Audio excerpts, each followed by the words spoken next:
आज वैशाख शुक्ल पंचमी परमार्थ आश्रम का धर्म गंगा घाट, जिस पर बैठकर हम माँ गंगा की आरती की प्रतीक्षा में हैं। आज का दिन विशेष है। आज आद्य गुरु शंकराचार्य भगवान की जयंती है। मैं पूज्य अक्षयानंद जी महाराज से प्रार्थना करूंगा कि 2 शब्द भगवान शंकराचार्य जी की जयंती पर महर्षि का आशीर्वाद प्राप्त हो।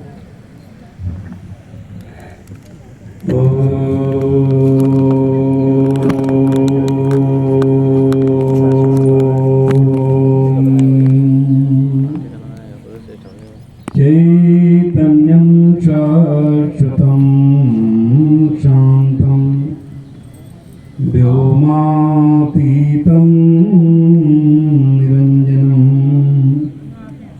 नादविकलातीतं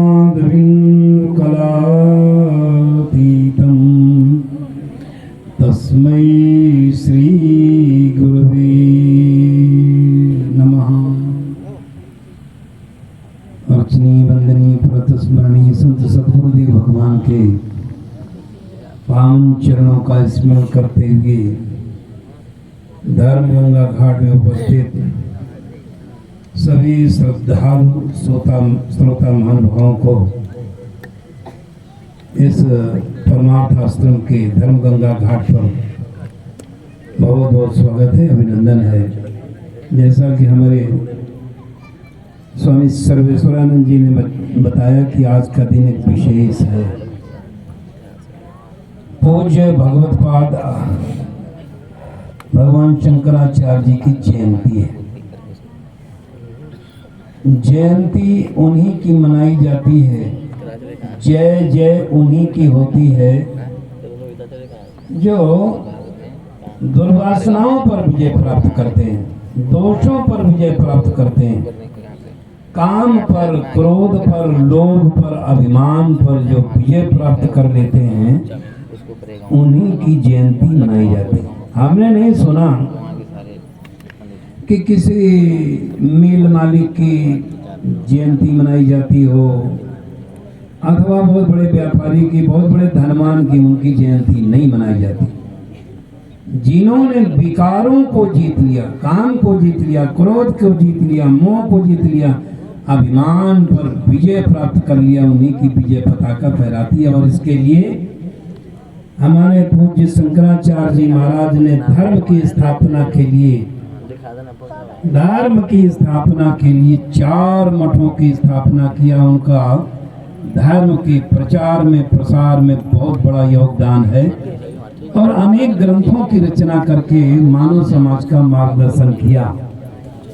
उनका एक ग्रंथ है विवेक चूड़ामणि, जिसका एक बड़ा सुंदर श्लोक है कि दुर्लभम त्रयमेवैतद्देवानुग्रहेतुकम् मनुष्यत्वं मोक्षत्वं महापुरुष संश्रयः। 3 चीजें संसार में दुर्लभ है। दुर्लभ वो वस्तु होती जिसके पाने में श्रम करना हो, आना जाना हो, पसीना बहाना पड़े, बहुत कठिनाई से जो प्राप्त होता है। तो दुर्लभ चीजें क्या क्या बताई? पहली बात मनुष्यत्वम, जिसको हिंदी में कहते हैं मानवता, उर्दू में कहते हैं इंसानियत, अंग्रेजी में ह्यूमैनिटी। ये बहुत दुर्लभ है। मनुष्य की आकृति में कई प्रकार की प्रकृति काम करती है। मनुष्य की आकृति में पशु प्रकृति, आसुरी प्रकृति, दानवी प्रकृति, मानवी प्रकृति और अंत में दैवी प्रकृति। जहाँ पर बिना विचारे कर्म होता है तो हमारी शक्ति पर पशु का अधिकार है। पशु विचार पूर्वक कर्म नहीं कर पाता, विचार पूर्वक कर्म नहीं करता। जहाँ बैठता है, उठता है, खाता है, पीता है, वहीं मल मूत्र का परित्याग कर देता है। अगर ऐसा ही मनुष्य करने लग जाए तो अंतर क्या रहा? इसलिए पशु प्रकृति है। बहुत जगह हम देखते हैं धर्मशालाओं में रुकने का अवसर मिलता है, बड़े सुंदर सुंदर धर्मशाला। लेकिन वहीं पर ऐसी जगह गंदगी लोग कर देते हैं, वहाँ पशु नहीं जाते हैं, मनुष्य ही जाते हैं। तो ये पशु प्रकृति का परिचय हमारे जीवन में मिलता रहता है, उस पशु प्रकृति को हमें विजय प्राप्त करना। दूसरी बात, जब हम धन को ही महत्व देते हैं तो आसुरी संपदा प्रबल होती है। सर्वे धनम कांचन माश्रयंती, जब धन पाकर, पद पाकर, वैभव पाकर के अकड़ आ जाए, अभिमान आ जाए, तो ये दानवी प्रकृति का परिचय मिलता है। मानवता के मूल सिद्धांत का पहला नियम है आत्मनिरीक्षण। प्राप्त ज्ञान से अपने दोषों का अध्ययन करके उनको दूर करने का प्रयास करना, यहाँ से मानवता का प्रारंभ होता है और मानवता में ही दिव्यता का अवतरण होता है। इसलिए अब ये तो इसकी बहुत बड़ी लंबी व्याख्या है, लेकिन इसी बिंदु पर आप ध्यान रखते हुए हम लोग मानवीय मूल्यों को वृद्धि करते हुए सेवा भावना से अपने जीवन को सुंदर बनाने का प्रयास करें। आगे की सूचना हमारे स्वामी सर्वेश्वरानंद जी महाराज। गंगा मैया की। आज जिन भक्तों को मां गंगा की आरती का सौभाग्य प्राप्त हुआ है, श्री प्रशांत जी बहुत अच्छे सिंगर हैं, यूट्यूब के हरिद्वार का नाम उन्होंने पूरे विश्व में फैलाया है। श्री प्रशांत जी पाराशर हरिपुर हरिद्वार से, श्री संतोष कुमार जी अंजलि जी मथुरा से, एवं श्री साईं परिवार विराटनगर भोपाल। आप सभी की मनोकामना मां गंगा पूर्ण करे। मां गंगा सभी के मन में सुमति की भावना को जागृत करे, धन धान्य से परिपूर्ण करे। उपस्थित जितने भी लोग मां गंगा की आरती में उपस्थित हैं, मां गंगा सभी की सात्विक मनोकामनाओं को पूर्ण करे। आज भगवान शंकराचार्य भगवान की जयंती है।